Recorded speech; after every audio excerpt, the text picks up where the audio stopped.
Des travaux de recherche sur l'ouïe, la vue, le toucher, l'odorat et le goût ont été présentés lors d'une conférence grand public. Cette année, l'association monégasque pour la recherche sur la maladie d'Alzheimer a choisi comme thème « Les 5 sens, fenêtres ouvertes sur notre cerveau ».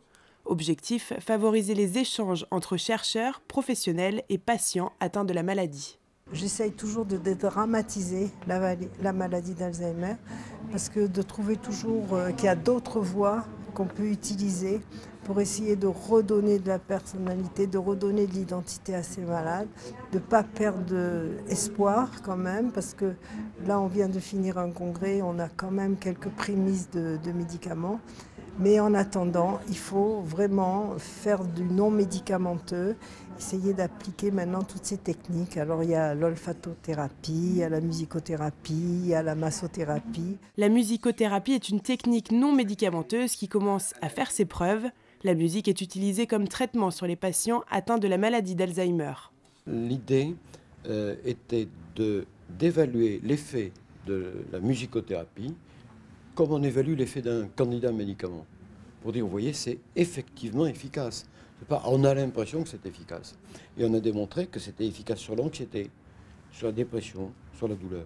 C'est le patient atteint de la maladie d'Alzheimer qui détermine le style musical en fonction de ses goûts.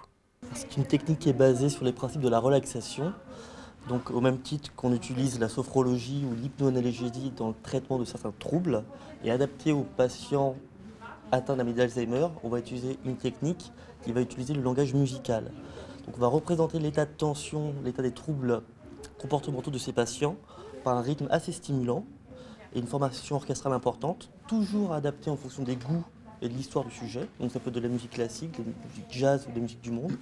Et de façon très progressive, on va jouer sur tous les paramètres du son et on va arriver à une réduction progressive du paramètre musical, du tempo, de la mélodie, pour arriver à un point très calme, très doux, où on arrive à obtenir des modifications physiologiques et psychologiques de ces patients. En 2010, le docteur Stéphane Guettin et le professeur Jacques Touchon ont été nominés aux Victoires de la médecine grâce au développement du traitement de la musicothérapie, une approche non médicamenteuse innovante.